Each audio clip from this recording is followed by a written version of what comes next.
Assalamualaikum warahmatullahi wabarakatuh. Waalaikumsalam warahmatullahi wabarakatuh. Alhamdulillah pada hari ini kita bertemu lagi di podcast Kardan Hasanah.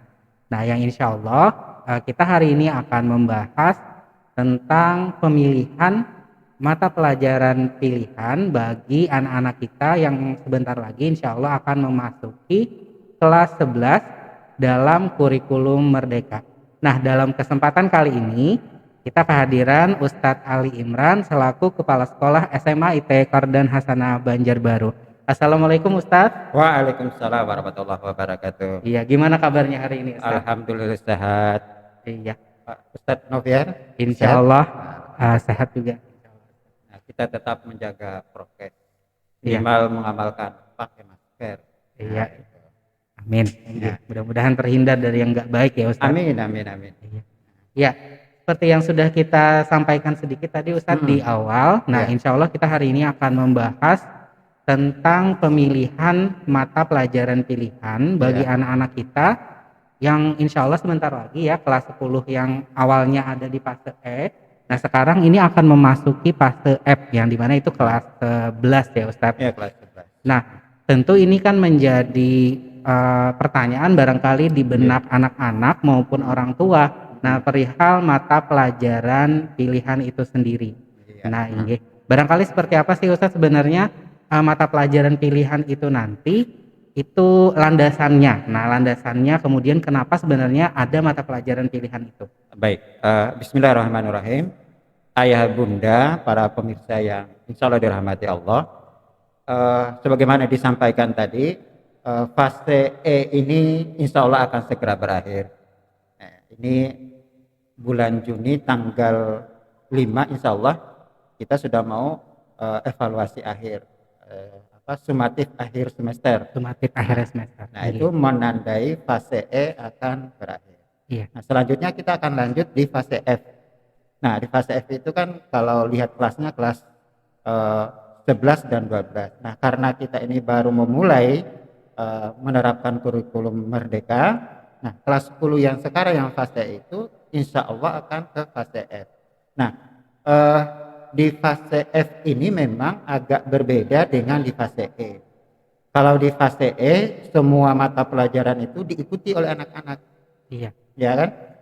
Mulai dari pendidikan agama Islam dan budi pekerti, kemudian ada PPKN, ada IPA. IPA itu kemudian dikelompokkan beberapa mata pelajaran, IPS juga seperti itu.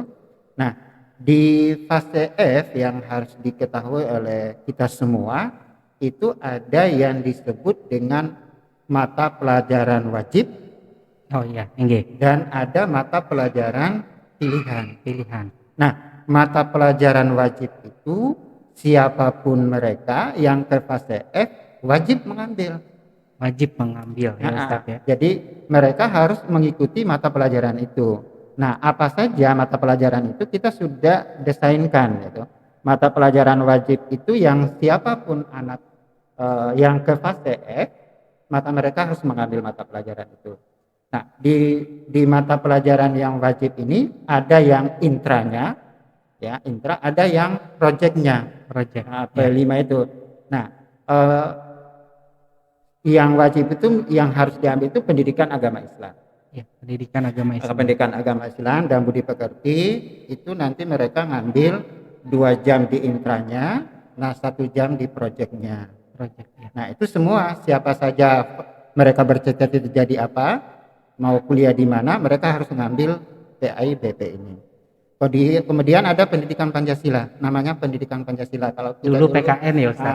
PKN, PPKN, PMP, nah sekarang itu namanya pendidikan Pancasila. Nah, pendidikan Pancasila juga ada intranya. Intranya itu 2 jam. Nah, kalau 2 jam, kemudian ada proyeknya. Kemudian ada bahasa Indonesia. Nah, bahasa Indonesia itu diambil oleh semua peserta didik yang ke fase F. Namanya juga di Indonesia ya, bahasa Indonesia jadi wajib ya Ustaz. Jadi ada intra, ada proyeknya juga. Kemudian ada bahasa Inggris. Saya nggak suka bahasa Inggris. Enggak, wajib. Wajib diambil. Wajib diambil. Wajib. Ada yang intranya, ada juga yang proyeknya. Project. Nah, kemudian ada matematika. Nah, matematika. Jadi tidak akan pernah tidak ketemu matematika. Nah, tapi matematika ini mungkin matematika dasar level F-nya ya. Oke. Nah, itu juga ada proyeknya, ada yang intranya juga. Pendidikan jasmani dan olahraga. Ya, PJOK. Oke. Sejarah. Nah, sejarah ini kalau di mana di kelas 10 dia masuk IPS. Rumpunnya Ustadz ya. Masuk Oke. IPS. Nah, ini jadi mata pelajaran wajib dia. Sejarah itu mata pelajaran wajib. Kemudian itu yang wajib itulah seni. Seni dan budaya itu kan ada 4. Kita milih seni musik.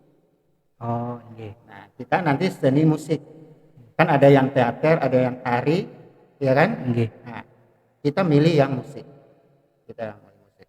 Nah, pendidikan agama Islam, kemudian pendidikan Pancasila, bahasa Indonesia, bahasa Inggris, kemudian matematika, PJOK, kemudian sejarah, seni dan budaya, seni musik tadi, itu wajib diambil anak-anak. Ya, jadi nggak ada komprominya bahwa itu memang harus gitu ya Ustadz. Namanya juga wajib, ditinggalkan berdosa.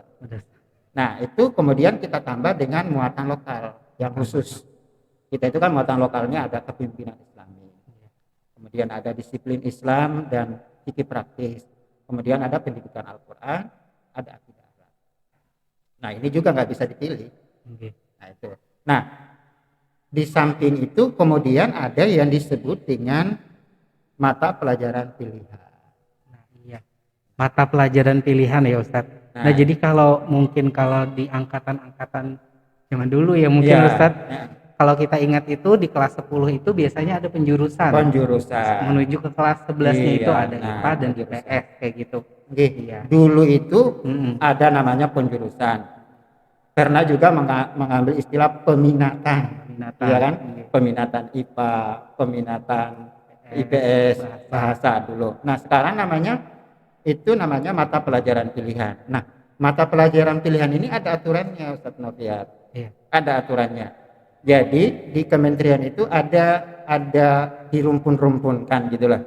Ada rumpun IPA, ada rumpun IPS, mapelnya itu ada rumpun bahasa dan budaya, ada rumpun vokasi. Setidaknya ada 4 rumpun ya Ustaz. Nah, kita memfasilitasi minimal 3 rumpun. Nah, kemudian anak-anak nanti memilih rumpun-rumpun yang ada tadi itu minimal 2 rumpun mata pelajaran. Nah, tadi misalnya dia milih IPA, IPS atau rumpun vokasi, kemudian bahasa. Nah, kita milih yang mana ini disesuaikan dengan sumber daya yang ada di sekolah. Nah, berdasarkan hal itu, dan itu adalah kewenangan sekolah, di SMA IT Qardana Hasanah itu memilih atau menyediakan mata pelajaran yang pertama untuk kategori rumpun IPA, kita ambil semuanya. Rumpun IPA itu kan ada fisika, biologi, kimia, ada informatika. TIK dulu ya Ustaz. Matematika. Nah, di kelas 10 informatika itu mata pelajaran tersendiri yang wajib. Informatika itu beda dengan TIK. Kalau kurikulum 13 itu namanya TIK, padahal TIK itu bagian dari informatika. Jadi informatika itu lebih luas. Salah satu cabangnya itu ya TIK, namanya informatika. Jadi untuk rumpun IPA ini kita sediakan. Jadi kita sediakan 5-5-nya. Nah, kemudian untuk yang rumpun IPS yang kita sesuaikan dengan kondisi kita, itu kita sediakan sosiologi, kemudian kita sediakan ekonomi dan geografi. Nah, dalam acuan pemerintah itu minimal kita menyediakan 7 mata pelajaran pilihan. Nah, alhamdulillah kan kita ada 8 kan? Jadi mata pelajaran yang kita sediakan itu adalah biologi, kimia, fisika, matematika lanjut ya. Kemudian informatika, sosiologi, ekonomi dan geografi. Nah, anak-anak silakan memilih memilih 8 mata pelajaran itu, anak-anak itu diberi kesempatan memilih 4 sampai 5 mata pelajaran Untuk dari pilihan ini. dari pilihan yang 7 tadi ya dari Ustadz ya. 7 itu. Dengan catatan dalam satu rumpun itu maksimal anak memilih 3 mata pelajaran. Okay. Nah, misalnya tadi rumpun IPS ada sosiologi, ada geografi, ada ekonomi. Okay. Nah, ini pasti nih diambil 3. Nah, kan masing-masing anak memilih 4 sampai 5 kan? 4 sampai 5. Nah, berarti satunya itu ngambil dari rumpun IPA, misalnya matematika lanjut. Oh, berarti bisa mengambil yang tidak harus semuanya dari rumpun yang sama ya Ustaz? Dari rumpun yang sama itu hanya boleh mengambil 3. Okay. Nah, misalkan IPA tadi kan ada 5. Okay. Kan kita boleh memilih 5 atau 4. 4 aja deh. Okay. 4 misalnya, saya ngambil fisika, kimia, biologi, fisika. Okay. Fisika, kimia, biologi, matematika. Nah, ini semua dari rumpun IPA kan ini? Okay. Nggak boleh. Nggak boleh 4-4-nya. Atau misalnya saya ngambil 5-5-nya deh informatika. Nggak boleh juga. Okay. Jadi di satu rumpun itu cuma diizinkan maksimal 3, yang satunya dari rumpun yang lain. Nah, yang perlu diingat juga oleh kita semua bahwa kalau mata pelajaran pilihan ini, setiap mata pelajaran 1 pekan itu 5 jam pelajaran. 5 jam. 5 JP. 5 JP. 5 kali 45 ya Ustaz. Jadi kalau dia milih 4, dia milih 4 berarti ada 20 jam pelajaran. Nah, kalau dia milih 5 berarti ada 25 untuk mata pelajaran pilihan. Padahal tadi sudah ada juga mata pelajaran wajib ada 18 yang ada itu selain proyeknya ditambah dengan mata pelajaran pilihan. Jadi banyak, sekitar 50-an nanti. Nah, makanya kita sarankan ke anak-anak dan orang tua untuk mata pelajaran pilihan itu cukup 4 ya. 4 mata pelajaran, mau ngambil rumpun IPS, perpaduan rumpun IPS dan rumpun IPA, 20 JP. Supaya kita lebih enak mengaturnya gitu loh. Nah, mengaturnya dan tidak banyak beban. Kalau nambah 1 JP lagi kan 25 kan gitu. Iya. Mengingatkan dengan kuliah ya Ustadz, biasanya kita ada batasan SKS. Kalau kita ingat dulu. Kita batasan SKS disesuaikan dengan SDM yang kita miliki. Nah, mata pelajaran pilihan ini dipilih berdasarkan anak kita itu nanti mau profesi apa. Sekarang kita bercerminnya rencana jangka panjang ya Ustadz ya. Nanti dia nanti profesinya apa, kemudian kuliahnya di mana. Nah, nanti ini yang kita minta orang tua. Saya tadi sudah bersama anak-anak juga menceritakan ini. Nanti pilihan mata pelajaran yang akan diambil itu disesuaikan dia mau jadi apa. Ya kan? Ya, dia mau jadi apa itu berarti harus dikomunikasikan dengan orang tua. Iya. Ya kan? Nah, contoh misalkan. Iya. Kita contoh misalnya siswa kita Ali Ridho Rabbani. Ali Ridho Rabbani itu Ridho ya kita panggil. Nah, Ridho itu kemarin kan guru BK sudah menelusuri minat dan bakat anak ya. Nah, sudah ada datanya di guru BK. Nah, setelah ini contoh. Ternyata si Ridho ini bidang minatnya itu adalah bidang teknik. Teknik. Nah, di bidang teknik itu kemudian dia berencana untuk kuliah di jurusan teknik pertambangan. Udah kebayang ya Ustadz, itu mesti punya kemampuan analitik yang bagus harusnya. Nah, kayak gitu. Kalau minatnya di bidang teknik dan dia mau kuliah di bidang pertambangan, maka mata pelajaran pilihannya itu kita pertama fisika. Tentu. Fisika. Harus banget. Kemudian kalau bicara tambang berarti ada mineral, berarti kimia. Nah, kalau bicara fisika kimia berarti harus ada pendukungnya. Matematika. Jadi fisikanya 5 jam. Kimianya 5 jam. Kemudian matematika lanjutannya 5 jam, ditambah 1 lagi. Ini dari rumpun IPA ini. Ditambah 1 lagi yang mendukung pertambangan apa? Eh, yang terdekat itu Yang terdekat geografi ya Ustaz. geografi. Berarti nanti si Ridho mata pelajaran yang akan diambil itu paketnya adalah paket eh, kimia, fisika, matematika lanjut, geografi. Geografi.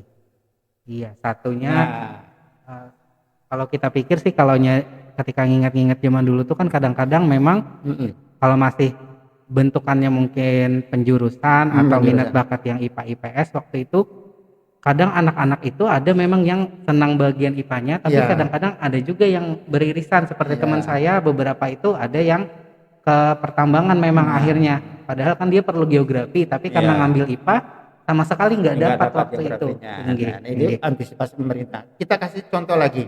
Misalkan anak kita namanya Febi Nurlaila. Nah, setelah dilihat data di BK, ternyata minatnya dia kedokteran. Ini contoh ya. Nah, contoh misalnya dia kedokteran. Nah, kalau kedokteran berarti kuliahnya di mana? Jelas di fakultas kedokteran kan? Nggak mungkin dia kuliah di fakultas teknik kan? Ya. Nah, ini yang perlu diluruskan, minatnya kedokteran. Nah, berarti dia harus kuliah di fakultas kedokteran. Kebayang nggak kira-kira mata pelajaran yang bisa mendukung minat dia ini tadi untuk fakultas kedokteran? Mata pelajaran 4. Paling kuat itu mesti biologi Ustaz. Biologi wajib. Nggak mungkin bedah-bedah orang kayak gitu kan nggak tahu biologinya. Ini mau dokter hewan, mau dokter gigi, mau dokter umum, kedokteran, berarti biologi wajib. 5 jam. Jam apalagi kira-kira? Paling mungkin kimia. Kimia harus urusan obat-obatan dan gitu. Terus apalagi yang menunjang? Matematika lanjut. Matematika lanjut nggak bisa ditinggal. Terus terakhir itu karena dia berhubungan dengan masyarakat. Nah, itu mesti juga luas sebenarnya. Nah, mesti sosiologi harusnya. Nggak mungkin ngambil geografi kan? Ya kan? Karena bukan nambang ya. Nah, bukan nambang. Berarti dia kalau dia mau kedokteran, mata pelajaran yang menjadi pilihan dia adalah kimia, biologi, matematika lanjutan, plus sosiologi. Nah, itu contoh kasus 2 ya Ustaz. Berarti yang pertama tadi itu arahnya lebih ke IPS, maksudnya karena dia teknik, arah-arah rumpun teknik.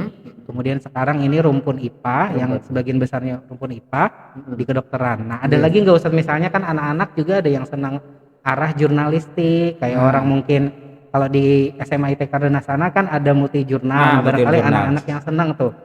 Multi jurnal itu salah satu anak kita yang aktif bergerak di situ kan Mufrida ini. Ya. Contoh kita ngambil Mufrida. Dia kalau berdasarkan ekstrakurikuler yang dia pilih, kita jurnalistik. Nah, jadi minat dia jurnalistik. Berarti nanti dia akan ngambil kira-kira ya sekitar itulah, misalnya ilmu komunikasi ataupun misalnya jurnalistik. Kalau misalnya dia minatnya di jurnalistik, kemudian dia kuliah misalnya di jurusan jurnalistik atau public relation ya Ustaz. Kira-kira mata pelajaran yang relevan jurnalistik ini? Yang paling mungkin sebenarnya informatika salah satunya ya Ustadz, karena berhubungan dengan media ya Ustadz. Nah, informatika satu. Berarti dia ngambil informatika dari rumpun IPA-nya. Nah, di rumpun sainsnya itu. Terus kira-kira apa lagi? Ekonomi pastinya di rumpun IPS. Hitung-hitung. Terus geografi. Nggak bisa geografi. Karena dia kan jurnalistik berhubungan dengan manusia. Sosiologi. Terus yang terakhir kira-kira bisa geografi bisa nggak kira-kira? Sepertinya bisa Ustadz, karena barangkali kan kalau orang-orang jurnalistik biasanya itu wawasannya harus luas ya Ustadz. Wawasannya luas. Nah, berarti dia akan pilih satu ekonomi, informatika, sosiologi, geografi. Nah, ini bisa. Nah, berarti dia nanti akan menambah mata pelajaran wajibnya ini dengan mata pelajaran ini, ekonomi, geografi, sosiologi, dan informatika. Nah, ini beberapa contoh kasus. Nah, di kementerian itu sudah dikeluarkan aturannya. Jadi di Permendikbud itu sudah di Permendikbud berapa itu? Ingat nggak? Permendikbud 3 rasanya itu Permendikbud 345 tentang mata pelajaran pendukung. Nah, itu sudah dikeluarkan pemerintah. Kalau kita elaborasi itu pemerintah menyediakan kurang lebih 59 program studi yang tersebar di yang universitas tersebar. ya Ustaz. Dia mau kuliah di mana, Hmm. ini berdasarkan yang kemarin ya, nggak tahu kalau 2023 ini mau rilis, ini 2022. Nah, dari 59 program studi itu kita sudah ramu, kita sudah kelompok, tentu dengan penyelesaian kita, anak-anak itu kita sudah sediakan. Kalau misalnya dia kuliah kedokteran paket ini, kita sudah bantuin itu, paket-paketnya itu sudah kita bantu. Oh iya. Nah, misalnya ini apa namanya? Misalnya kesehatan. Iya. Nah, itu kan ada jurusan kesehatan. Kesehatan itu kalau kita lihat dari aturan pemerintah itu ada kedokteran, ada kedokteran gigi, ada kedokteran hewan, ada kesehatan masyarakat, ada kesehatan lingkungan, ada ilmu gizi, keselamatan dan kesehatan kerja, ilmu keperawatan, farmasi, nutrisi dan teknologi pangan, ada kebidanan. Nah, kalau itu menjadi bidang program studi yang mau diambil anak-anak, kita sudah sediakan paketnya. Iya, jadi menyesuaikan dengan tadi, anggaplah sebenarnya patokan dasarnya dulu tuh rencana karir ke depan itu, mau berkuliah di mana, karirnya itu nanti yang mau diikuti itu seperti apa, otomatis dari sana nanti sebenarnya pilihan-pilihannya itu menjadi spesifik sebenarnya ya Ustaz. Pilihannya itu nggak bisa acak gitu sebenarnya ya Ustaz. Jadi sekolah sudah mengaturkan, tadi juga sudah saya sampaikan ke anak-anak, tinggal minta bantuan dikomunikasikan orang tua, mungkin orang tua kita kirimin juga ini paket-paketnya. Nanti pilihan anak itu harus mendapat persetujuan orang tua. Orang tua bertanda tangan, mungkin dibintang linknya ya. Nah, tatkala misalnya, oh saya mau ilmu gizi, tulis saja ilmu gizi, paketnya sudah muncul. Nah, kalau ilmu gizi berarti matematika lanjutan, biologi, kimia, sosiologi. Iya. Atau misalkan anak kita itu, saya tadi ditanya, Ustaz, saya mau kuliah di apa tadi itu ada di penerbangan, teknik penerbangan misalkan. Nah, kalau teknik penerbangan kita di sini paket 5. Paket 5. Nah, isinya apa? Matematika lanjutan, fisika, kimia, geografi. Nah, itu. Harus tahu lingkungan. Nah, iya, lingkungan penerbangan. Terus ada lagi yang nanya, misalkan, Ustaz, ulun mau kuliah di ilmu apa? Psikologi. Nah, psikologi itu kan humaniora ya. Nah, kalau psikologi itu kita sediakan sosiologi, ekonomi, geografi, matematika lanjutan. Itu psikologi. Atau dia bisa juga ngambil yang paket 11. Psikologi itu paket 10 ya Ustaz? 10 sama 9 rasanya. Ini ada psikologi nih. Nah, jadi sosiologi, ekonomi, geografi, informatika. Ini 10 juga matematika lanjutan. Tinggal dia mau matematika lanjutan atau informatika. Kita sediakan 2 paket. Terserah dia, kalau dia lebih cenderung ke informatika, berarti dia tidak dapat matematika lanjutan. Jadi kita desain begitu. Nanti ini yang sekiranya kita minta anak-anak dikomunikasikan dengan orang tua. Nah, untuk apa? Oh, ini pokoknya ini pilihan kita. Nah, kita berharap setelah dipilih, disetujui orang tua, jangan berubah lagi. Istiqomah ya. Istiqomah. Gitu rencananya begitu. Nah, barangkali tadi Ustadz dari uraian sama paparan dari Pian tentang pemilihan dari paket ya Ustadz, yang sebenarnya dari sekolah juga sudah menghimpunkan data itu. Nah, namanya juga anak-anak ya Ustadz, atau barangkali dalam keadaan-keadaan tertentu, dalam perjalanannya mungkin kayak saya dulu juga kadang-kadang awalnya mau perawatan, tiba-tiba mau jadi pendidikan biologi, tiba-tiba menjadi macam-macam dan sebagainya, atau bahkan mungkin dari klaster yang berseberangan. Nah, kira-kira Ustadz, ada ketika misalnya anak-anak kita ini atau orang dengan persetujuan orang tua tentunya, nah dia mengalami kebimbangan, nah terus akhirnya pengen nih misalnya dari rencana karir yang awalnya misalnya teknik pertambangan, tiba-tiba menjadi pengen mengeksplor dan memilih sebenarnya rencana program studi yang lain kayak gitu. Nah, kapan Ustadz apakah bisa sebenarnya dia misalnya mengubah mata pelajaran pilihan yang dia ambil, dan seandainya bisa, nah itu ketika kapan? Nah, kayak gitu bisa diterapkan itu. Secara aturan misalnya 1 semester itu ganti itu bisa saja sebenarnya, secara aturan. Secara aturan. Nah, yang paling mendasar yang kita ingin sampaikan kepada anak-anak dan kepada kita semua orang tua, bahwa pilihan itu memang sudah dipikirkan. Dia mau jadi apa, mau profesi apa, dan kita fasilitasi kuliah di mana. Ya, profesi itu kan kemudian harus kuliah di sini. Nah, itu memang didasarkan hasil diskusi dan minat bakat anak. Ya, tidak boleh dipaksakan. Kita tidak ingin pemilihan mata pelajaran ini karena faktor teman. Kenapa mau masuk paket itu? Karena teman saya ada di paket itu. Kasihan anaknya nanti. Nah, iya, Ustaz. Nah, kita benar-benar menekankan orang tua sama anak-anak duduk bersama, ya. Nanti kemudian dibimbing oleh guru BK berdasarkan minat dan bakatnya itu, dia pasnya di mana. Nah, pasnya di mana itu berarti dia disesuaikan dia mau jadi apa. Kan mulai sekarang kan kita saya ingin jadi dokter. Nah, kalau dia mau jadi dokter maka sudah pasti dia akan mendapatkan mata pelajaran matematika lanjut, kemudian ada biologi, ada kimia, ada sosiologi. Nah, bismillah gitu. Nah, tatkala misalnya dia berubah, nanti kita kasih jadwal. Paling tidak kalau dia mau merubah mata pelajaran pilihan sebelum semester. Sebelum akhir ya, Ustaz? Ya, sebelum kita sekarang sudah semester misalnya. Jangan sampai sudah semester misalnya dia semester 3, terus semester 4 berubah pilihannya. Tadi mau kedokteran, tiba-tiba mau teknik pertambangan. Sebenarnya bisa saja, tapi persoalannya adalah dia nggak punya nilai di semester 3 terkait dengan misalnya kan tadi kedokteran, ada kimia, ada biologi, ada sosiologi, ada matematika lanjut, ya kan? Nah, dia sudah punya nilai itu dan dia tidak punya nilai fisika. Dia tidak punya nilai geografi. Dia mau ke tambang. Nah, di tambang itu nggak ada nggak ada apanya tadi? Sosiologinya nggak ada. Ada sosiologi.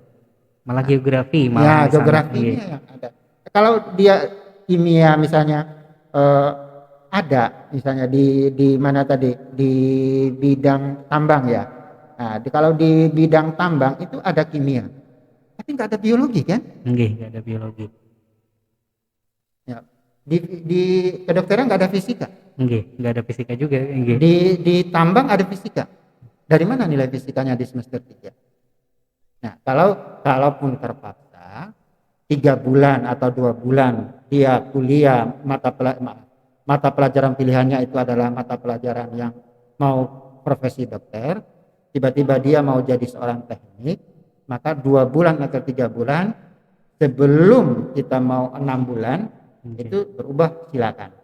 Nanti kita kasih jadwal. Nanti misalnya Juli terakhir untuk merubah pilihan itu misalkan bulan Oktober. Nah, setelah Oktober nggak boleh lagi. Nah, kita kasih waktu seperti itu. Dan sekali lagi harapannya kita jangan berubah-ubah. Kasihan. Iya, Ustaz. Nanti barangkali jadinya kayak mengejar ketertinggalan ya, Ustaz, karena berubah-ubah seperti itu. Sebenarnya faktor boleh tadi, kalau kita boleh sih boleh. Tapi kan persoalannya kalau kita misalnya sudah mulai pagi sampai sore. Dan kalau dia misalnya ketertinggalan fisika, sebenarnya kan ada matrikulasi kan? Matrikulasi kan di luar jadwal. Pertama, anaknya habis waktunya, ya kan? Yang kedua, gurunya, anaknya mau, gurunya Ustadz, habis waktu kita sudah melayani berapa 10 jam di sekolahan, kita udah kecapean. Itu masalah besarnya sebenarnya. Boleh sih boleh, tapi waktu anaknya pasti sudah full belajar dan yang ulun pastikan gurunya. Nah, gurunya sudah luar biasa. Iya, alhamdulillah. Nah, jadi barangkali bagi ayah bunda di rumah dan anak-anakku sekalian, nah sebagai pengingat kembali, nah jadi insya Allah nanti beberapa hal yang sudah disampaikan itu menjadi gambaran bagi kita semua. Nah, agar pemilihan nanti ya mata pelajaran yang sifatnya pilihan ini dapat benar-benar didiskusikan ya Oke. Ustadz. Jadi antara minat bakat anaknya, kemudian keinginan dari anak itu sendiri, kemudian juga sinergi juga dari orang tua tentunya untuk memastikan nanti anak-anak kita dapat melanjutkan studi dengan sebaik mungkin ya Ustadz, sesuai dengan barangkali cita-cita atau karir yang ingin dicapai di masa depan ya Ustadz. Komunikasi yang baik antara orang tua dengan anak, kemudian dengan sekolah, wali kelas dan guru BK-nya ini harus baik. Karena yang menjalani sekolah ini anak, ya kan? Tapi yang membiayai orang tua. Ya. Nah, ini harus sinkron. Nggak boleh dipaksakan, ya, supaya enak semuanya. Nah, kemudian nanti kita minta juga dengan anak-anak, peserta didik, orang tua, kita dikasih opsi. Dikasih opsi. Kalau misalkan opsi 1, nah itu paket misalnya kedokteran. Tapi nanti disediakan. Kalau misalnya nanti paket kedokterannya itu tidak yakin 100%, ada paket keduanya. Jadi nanti saya sudah bicara juga dengan anak-anak, tolong diberikan opsi. Kalau misalnya kalau mata pelajaran itu hanya dipilih oleh 10, kita akan merger mata pelajaran itu. Misalnya informatika. Ternyata informatika yang milih cuma 10. Kan sayang kan? Nah, mungkin kita kalau informatika nggak bisa, dia opsinya di opsi mana? Jadi nanti kalau jangan tok kedokteran, misalnya saya mau kuliah kedokteran. Kedokteran berarti dengan segala ragam, tadi ada farmasi macam-macam, ke teknik. Ya, teknik kita dikasih opsi kita. Nanti insya Allah kita nanti kalau sudah dia opsi, kan kita utamakan opsi pertama ya. Opsi pertama itu yang menjadi catatan kita. Tapi kalau apabila misalnya full, misalnya kita kan ruangannya 32 maksimal ya. 32 maksimalnya. Kalau misalnya 40, nah 8 orang kan, nggak mungkin jadi satu kelas. Nah ini yang kemudian kita akan lirik, ya, opsi keduanya tentu berdasarkan konsultasi orang tua dengan guru BK, berdasarkan minat bakat anak itu tadi. Nanti kita ada. Nah tapi yang sekarang yang diperlukan itu coba pilih aja dulu. Nanti sekolah akan memetakan. Kan paket-paketnya sudah kita kasih. Nah nanti minta bantuan orang tua, ya. Mohon sekali jangan diserahkan sepenuhnya kepada anak-anak, kita orang tua mengarahkan ya anak-anak dikomunikasikan sehingga nanti yang muncul itu adalah pilihan yang terbaik untuk kita dan untuk anak-anak kita insya Allah. Nah jadi juga berarti disesuaikan juga dengan kuota yang dipilih ya Ustadz sebenarnya untuk peminatan atau paket-paketnya tadi ya Ustadz sebenarnya. Pilih aja dulu. Nanti kalaupun hasilnya nanti kita rekapnya seperti kita komunikasikan. Alhamdulillah. Nah ya. Alhamdulillah kita sudah berada di penghujung waktu. Nah insya Allah, nah tentu terima kasih kami ucapkan kepada Ustadz Ali. Alhamdulillah sama-sama. Iya pada hari ini sudah memberikan arahan dan barangkali pencerahan bagi kita semua. Nah semoga tentunya dengan adanya podcast ini kami harapkan sebagai salah satu sumber nanti bagi Bapak Ibu agar dapat mengakses ulang ataupun melihat kembali nanti hal-hal penting ataupun arahan-arahan yang sifatnya dapat kita pelajari bersama khususnya tentang pemilihan jurusan anak-anak kita. Nah tentunya harapan kami dari Ustadz Ustazah agar sinergi dari orang tua, anak-anak maupun juga ayah bunda di rumah itu tentu yang paling kami harapkan agar artinya anak-anak juga ketika menjalani tidak berat, nah, tetapi juga perlu diarahkan untuk menyesuaikan dengan keadaan dan kebutuhan sekolah juga gitu. Demikian yang dapat kami sampaikan. Salah hilaf mohon maaf. Sampai jumpa di podcast Kardan Hasanah berikutnya. Assalamualaikum warahmatullahi wabarakatuh. Waalaikumsalam. Salaman kita. Assalamualaikum warahmatullahi wabarakatuh. Alhamdulillah.